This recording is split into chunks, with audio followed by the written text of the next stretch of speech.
Okay, this is where it gets fun. We're going to take the top piece now, and you would have already taken it to the cutting board and cut off the rough top edges and the sides. So it's all, the fray is all cut off. Now you're coming to the table and you're going to open this piece up and you're going to be laying it on the bottom piece. The bottom piece has got the wrong side facing the ceiling so that you can see the sash here, how it's wrapped around. So the wrong side is facing the ceiling on the bottom piece, and the top piece is just going to lay right on top.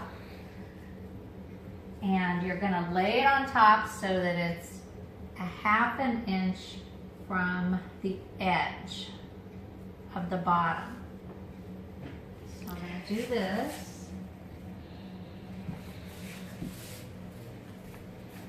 And then you smooth it out.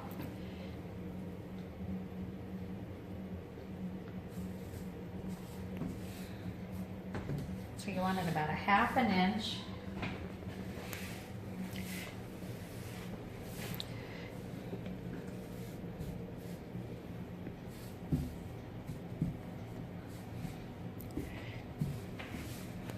God, that fits fabulous. Okay, so this one edge, look at this. See all this extra fabric? Sometimes you have a lot of fabric on the side and over here, but I'm going to just fold this edge up to a 1/2 inch from the bottom edge.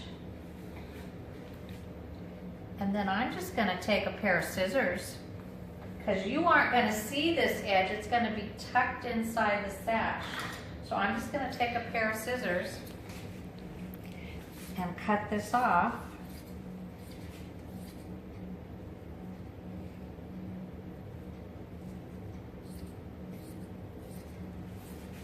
At least a 1/2 inch from the edge is really important. Okay, that's extra fabric now that we have for the burp cloth, right? And we're going to just set it aside. So now, this is so cool. Watch this. You're going to take the top piece and tuck it in the sash. And look at that. Is that not gorgeous? You can see it coming to life. So I'm just going to tuck it in all the way around and then have a good 3-inch border.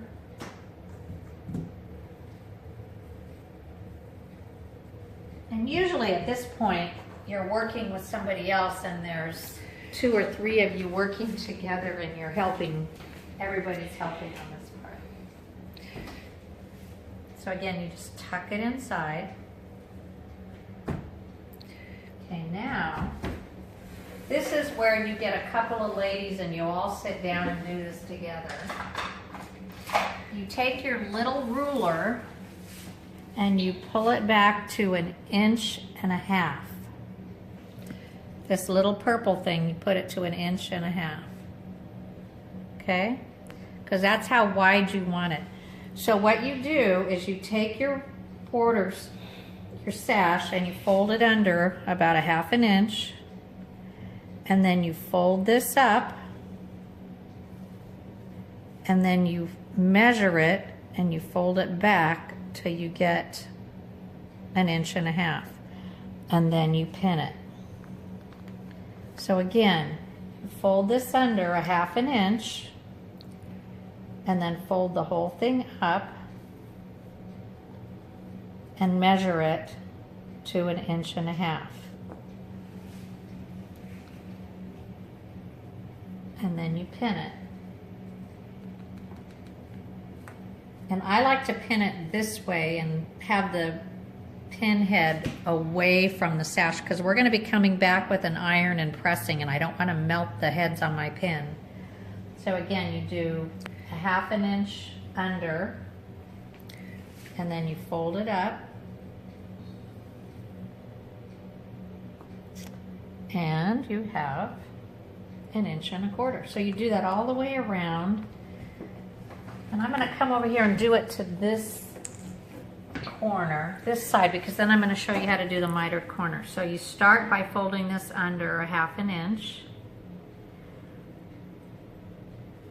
And then you're measuring, so it's 1.5 inches.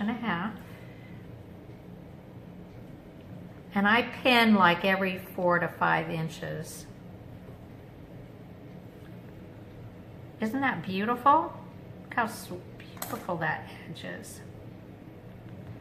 Okay, now the corner, okay, look at the corner here. It's too wide right here. So I'm gonna take out a stitch or two right here.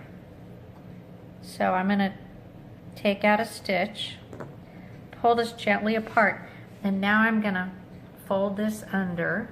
Look at that, perfect. And that's probably right on, 1.5 inches, and now I'm gonna do it to this side.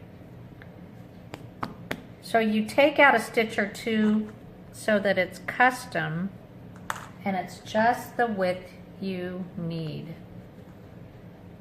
And then we're going to be coming back and ironing this whole piece before we do it. Let's do one more corner. Let's come over here and we'll do this corner together. And then we'll take it to the ironing board. So we fold this under a 1/2 inch. Fold it up. Perfect.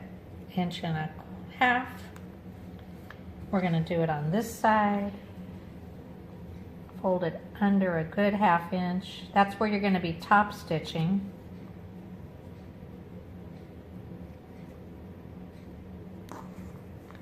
Okay, now to do the corner here. The corner's too wide on each side, so we're going to come in and we're going to take out a stitch or two. I took out 2 stitches and gently pull on it, and then you tuck it under. Beautiful. And tuck that under. Look at that. Perfect. 1.25 inches, 1.25 inches. Is that not cool? So you're just going to repeat that and go all the way around and do all 4 corners. And if you have a corner that's sloppy, so let's say this one, let's say you had a lot of fabric left over here, and you didn't have a nice flat mitered corner after you took out the stitch or two. To fix it, you would go back to the sewing machine and you'd make this seam wider. So instead of this line right here, you're going to stitch it a little bit deeper, and that would take the slack out. So if you have a sloppy corner, if it's not laying flat, you just have to make that seam wider. Instead of 5/8 of an inch, it would be a little bit wider. So anyway, you're going to just repeat this all the way around, and when you're all done, you're going to be taking that to the ironing board